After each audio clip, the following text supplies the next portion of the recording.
Hello everyone and welcome once again to another episode of Selling Greenville, your favorite real estate podcast here in the upstate of South Carolina. I'm your host as always, Stan McCune, realtor right here in lovely Greenville, South Carolina. And all of my contact information, as I always say, is in the show notes. If you need to reach out to me for any reason, that's where you need to go if you don't already have my contact information. And just a reminder as always, if you enjoy the show, if you benefit from the show, please go ahead and subscribe to the show. Please leave a rating. Please leave a review. It will only take you a second to hit the 5-star button. It'll only take you probably 10 seconds to leave a short snippet review. But that just kind of tells me that you're thankful. That helps to get the show out to more people. And I'd appreciate that. And of course, if you need a realtor for any reason, I am the person to reach out to. I can help you out for any of your buyer or seller needs on the residential side of things. Today, we are going to have a brief, it's an unscripted episode, so I can't promise it'll be brief if I go on a tangent, but I believe it will be a brief episode covering a snapshot, a little snippet of the current market. And we do this from time to time, usually once a month, although it kind of varies, where we look at just the statistics, generally speaking, that the Greater Greenville Association of Realtors publishes each month that really gives us a good pulse on the market here locally. Now, the GGAR, it usually takes them a couple of weeks to publish the previous month's stats. And so this is where we find ourselves. I'm recording this in the middle of February. We just received the market stats for the month of January just a few days ago. So that's why we're going to be talking about the month of January, even though we're approaching the latter half. We're already in the latter half of the month of February. As always, most of these statistics are accurate. There are occasionally a few that are inaccurate, and I will let you know if that's the case before I read off the statistics. Usually I just skip over the ones that are inaccurate, but there sometimes are exceptions to the rule. And what happens is, what I've found is that the inaccurate ones get redacted the next month. So if you've been a long-time listener to the pod, you already know that, but just a reminder for the newer listeners. All right, so let's jump right in. The Greater Greenville Association of Realtors market stats for the month of basically through the end of January starts with new listings. And the numbers for new listings is really the first number. It's the first number on the list, but it's also one of the main numbers that jumps out from this 19-page document that I'm looking at here that they published for the month. January's new listings were 1,271 for the month. 1,271 new listings for the month of January. And that compares to January of 2021, which had 1,471 new listings. What that means is there is a decrease in new listings year on year by 13.6% for the month of January. Now, how does that compare to prior months? If we're looking at the past year, how does that compare to prior months? That is the lowest number.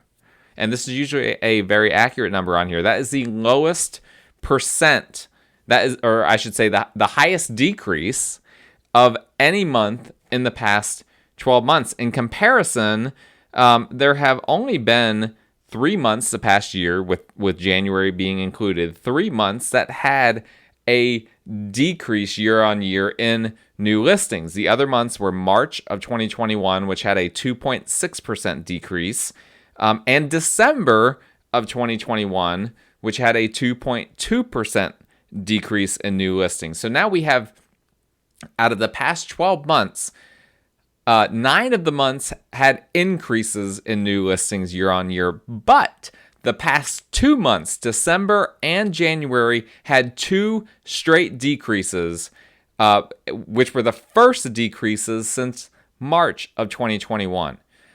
So what does this mean? This means that we're potentially going to see some even tighter inventory levels, and we are seeing this. Let's just be honest. We are seeing this. I mean, I remember some days in January where we would have like 20 new listings in the entire Greenville MLS. We would have an entire day of only 20 listings. Like, that is unheard of. This is a large, robust market. The greater Greenville area has hundreds of thousands of people living in it. To only have 20 listings in a day is absolutely astonishing. But there were some days where we noticed where that was the case. And so this is something that we obviously have to monitor. Now, reminder that January is typically a down month to begin with, to some extent. But that was an extremely low January in comparison to other years, to other recent years at least. And we did have a snowstorm, which, if you know anything about Greenville in January, snow of any sort, ice of any sort, any kind of winter event just shuts the city down. It shuts the entire area down. We do not have the infrastructure for all of Greenville's great traits. We don't have the infrastructure to handle snow.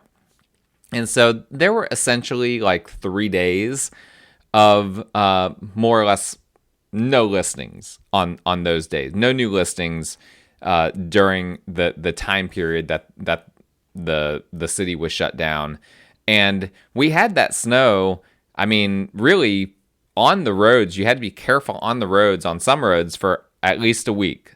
So that probably suppressed the market quite a bit for the month of January. But the fact that we have 2 straight months of negative appreciation or negative increases or decreases in new listings tells me that I don't think we can blame the snow 100% on, or we can't blame these stats 100% on the snow. It does appear, for whatever reason, like people are not have opted not to list their homes during the winter. That is not good. If you remember, this is what is driving prices up. It's the fact that we have such low supply while still maintaining a substantial demand.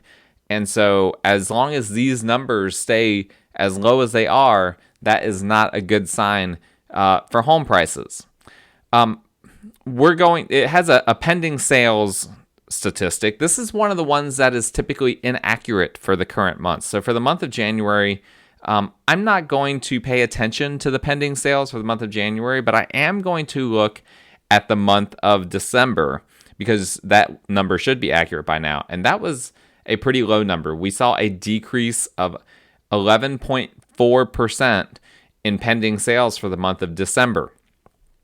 That would be the lowest number in terms of that's the lowest number in general since 2019. And I don't know exactly what to make of that outside of, obviously, we had the fewer homes coming on the market. Obviously, we had holidays and all of that. Perhaps more people decided we're not going to move over the holidays, combined with what was coming on the market. It just didn't make sense for them to go under contract during that time. I know I had several closings during the month of December. So, out of the 990 closings that happened, which is wild. It's wild to think. We have thousands of realtors, and there were only 990 pending sales. And by the way, I said closings. That's not exactly accurate. A pending sales, the definition is a count of properties on which offers have been accepted in a given month. Still, incredibly low number, 990 for the month of December. January, it's saying was 785. That's not right. I can tell you right now, it did not go that low. We'll have to monitor next month to see when they redact what January's number was. But regardless, the month of December's pending sales was the lowest since 2019. Closed sales. This is usually a more accurate number. Closed sales for the months of December and January were up. December was 11.7% increase year on year, and January was a 6.6% increase year on year. So So that's a very interesting number. We saw pending sales going down, but closed sales still going up. We'll have to see. We'll have to monitor if that is going to continue or not. I know that I'm seeing, just generally speaking, market-wide, we're hearing that some brokerages, their numbers are down from the standpoint of actual closings, but they're still doing very well in terms of total sales because of the amount of appreciation that we're seeing. So it'll be interesting to see if that continues. Days on market until sale. This is the average number of days between when a property is listed and when an offer is accepted in a given month. We saw for the month of January a 22.5% decrease in days on market until sale. So that went from 40 days in January of 2022, in January of 2021, all the way down to 31 days in January of 2022. Now, that is a big drop, obviously, 22.5% fewer days on market in just 1 year. However, that's not as big of a drop-off as we have seen in quite some time. I mean, these stats only go back to February of last year, so I can't compare. I don't have previous year's stats past February. But that would be I don't know if I should say the highest or the lowest number. That would be the lowest decrease, all right? That's kind of a double negative, right? So to make that clear, December had a decrease of 41% year on year. November had a decrease also of 41%. October, 56% decrease in days on market year on year. September, 55%. August, 56%. July, 60%. June, 56%, and so forth and so on. It's not quite as, those numbers aren't quite as high for the winter and spring months of 2021. But you get the point. January's days on market did go down because, again, it is still very much a seller's market. But in contrast to some of these other months, it hasn't gone down quite as dramatically. Now, that's going to happen. That's not something I don't necessarily think that's a big revelation, because guess what? We have to reach a point where eventually, there has to be an average of at least, probably 14 to 20 days at the very least, because you're always going to have homes that sit on the market that are overpriced, and you have a lot of people overpricing homes right now that'll sit on the market for a month or two. That will drag this number up. Not, you would expect me to say it's going to drag the number down, but that drags this number up, because for every house that sells after it's been on the market for 1 day, I should probably say for every 5 homes that sell after having only been on the market for 1 day, there is, a house that's just sitting there for a month or 2 or 3, whatever the case may be, because they just overpriced it by so much. And then when that home goes under contract, it skews these statistics. All that to be said, last year in February of 2021, we saw a 29.2% decrease in days on market from 65 days on market, average days on market in February 2020. So it went from 65 to 46. All right. So probably in February, we will see a decrease from 46 down to 30 or something like that. So like I said, eventually we're going to see these percent changes not be so dramatic, because we're starting to run into the point at which these homes can't sell any faster. At some point, they have sold as quickly as they possibly can. It was over 2 months 2 years ago, and now it's down to 1 month or fewer. The lowest number of days on market that we've ever had were the months of July and August, where it hit 21. So, and October as well, hit 21 as well. Most of the year was in the 20s outside of the winter and spring months. The fact that January, here we are in the winter months, and we're almost in the 20s. We're at 31 days for January of this year. That indicates that all appearances are that we're going to see most of the year, barring a market shift, most of the year with days on market fewer than 20. So that's something to monitor. All right, median sales price. This is obviously a very important statistic. This tells us how things are getting more expensive. You can kind of think of it as appreciation. That's not exactly accurate, but roughly speaking, you can think of it in terms of how the market is appreciating. January of 2022 versus January 21 saw a 17.9% increase in the median sales price. Median being the middle number. We've talked about this in previous shows. I'm not going to get into the weeds, but we look at the median, typically a more accurate number than the average sales price, because of the fact that, if several $2 million homes sell in 1 month, that skews the average price, whereas the median price gives you a more accurate idea of where the market is. So the month of January saw a 17.9% increase year on year. It went from 237,500 in January of 2021 all the way up to 280,000 in January of this year, 2022. That 17.9% increase, this is going to surprise you, I think. That is the second largest increase from the past 12 months, with only December of just 2 months ago, only December of 21 being the larger increase. The three largest increases that I have on this sheet that I'm looking at from February of 2021 through January of 22 have been the past 3 months. November was a 17.3% year-on-year increase. December, a 20% increase year-on-year. January, a 17.9% increase year-on-year. So prices we're not seeing a slowdown on prices. That is absolutely not happening. If you're expecting a slowdown to happen, I'm not saying it won't, but the current trend is not very positive in that direction. And so the median sales price went down January versus December. December had a $288,000 median sales price. November had a $285,000 sales price.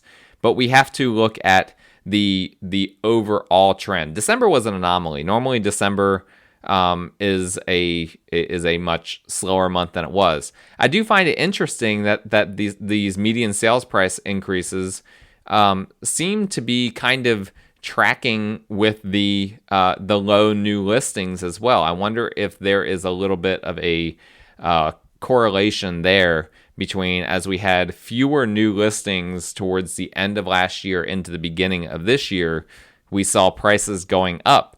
That would make sense. Again, the supply and demand thing, that's something that we need to keep track of. We're going to skip over average price because, like I said, I don't think that's super valuable. The percentage of list price received, this is one of my least favorite statistics to just look at as a snapshot, but if you look at the entire trend, it can be helpful. The definition of this one is the percentage found when dividing a property sales price by its most recent list price, which the reason why I don't like this statistic is because the most recent list price is after potential price changes. Okay, so a list price could have been lowered, and at some point in the process of the listing, and they're basing it off the lowered price, not the original price. So you divide a property's sales price by its most recent list price, then taking the average for all properties sold in a given month, not accounting for seller concessions. All right, so again, looking at this just as a snapshot is not super helpful, but looking at it in terms of the entire year is very helpful. So the percent of list price received for the month of January, 100.1%. The average listing received over list price for what it was listed at that time. How does that compare to the other months going back to February 2021? Only 3 months going back to February of 2021 had a below 100% number on this. And if you go back to January of 2021, I can see on the graph that January was also down. For a long time, we were getting in the range of 98% was kind of historically what the number was. And then this really took off in April of last year. Well, really in March of last year. March of last year went up to 99.5%. The first time since the GGR has tracked this that it had ever gone up to that number. And then that it had ever surpassed, let's see here. I'm just looking at the numbers here. Yes, I believe it appears to me that was the first time it had ever surpassed 99%. And then after that, it went up to 100%, basically for the rest of the year. October, it dipped down to 99.9%. But in essence, since March of last year, sellers are getting what they have it listed for, what they have their property listed for, or more. And that appears to be continuing into 2022. Housing Affordability Index. This is the index that measures housing affordability for the region. For example, an index of 120 means the median household income is 120% of what is necessary to qualify for the median priced home under prevailing interest rates. A higher number means greater affordability. I just read that straight off the number here. So we want this number to be over 100, right? We want 100 on average. We want the population, the median household income, to be at least 100% of what is necessary to purchase a median priced home. That has been now under 100 since the beginning of last year. And right now, that the beginning of last year was the first time in history. Really, it wasn't the beginning of last year. It did dip below 100 in 2020 a couple of times. But the beginning of last year was when it finally became the norm. Okay, housing affordability. Now the median household can no longer afford the median priced home. That became the norm last year. We didn't have a single month where it was at 100 or higher.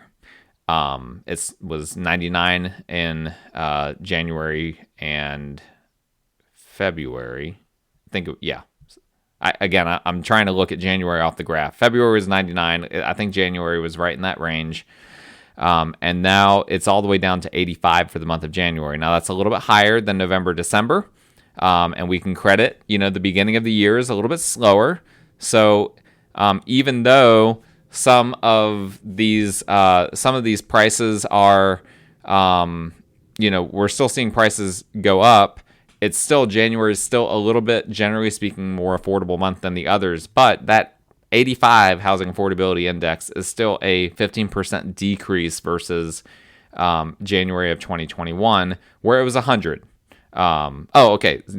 Sorry. Now I can see it. It actually was right at 100 for the month of January 2021. So that was the last month that we saw, quote unquote, affordable housing in terms of our local market was January exactly a year ago. Now it's down to 85.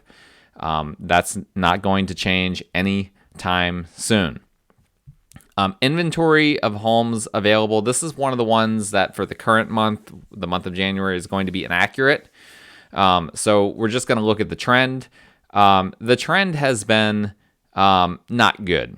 We went from January of 2021 was 1.6 months supply of inventory. We ideally have that number above 3. Is kind of ideal. Even that is still very much a seller's market, but it's a little bit more comfortable of a seller's market if our month supply of inventory is 3 or more. And just to read the statistic, what it dictates is the inventory of homes for sale at the end of a given month divided by the average monthly pending sales from the last 12 months.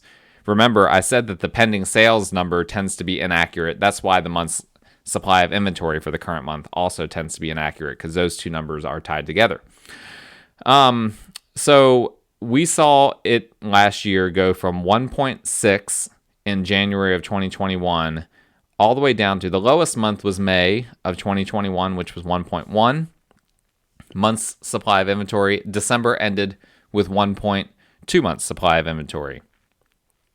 pretty much for the year, we saw a decrease of, in general, 45.8%. Actually, that number is inaccurate. It's actually higher than that because that's factoring in January's number, which is lower than it should be. So, needless to say, we are trending in the wrong direction in terms of month supply of inventory.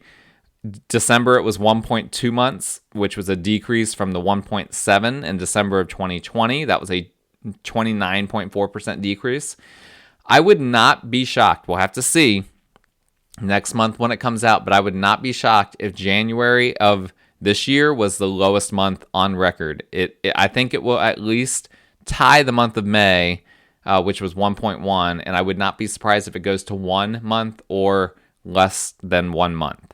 Again, we'll have to track that. That is one of the most important numbers on here because that determines what that tells you what the market's doing. As it's tighter, the lower that number goes, the tighter the market gets, the more of a seller's market it is. Let's look into briefly here. This has actually gone a little bit longer than I anticipated, but it's no problem with me if it's no problem with you. A few just specific things that I find interesting on the closed sales.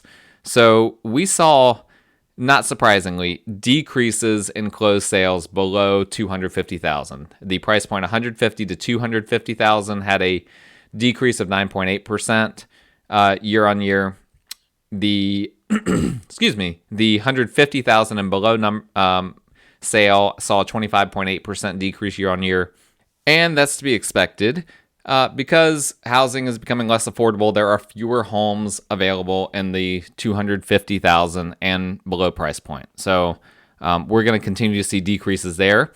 The 250 to 350,000 dollar price point saw a 33.5% increase year on year. No surprise there. I think the number on here that pops the most is the 350 to $500 price point saw a 55.3% increase year on year. So there's a lot more closing sales now happening in that 350 to 500 range. Even the 500 to 750 range saw a 25.2% increase. The 750 to 1 million range saw a 48.6% increase, although there's far less volume that's actually closing once you get above 500,000.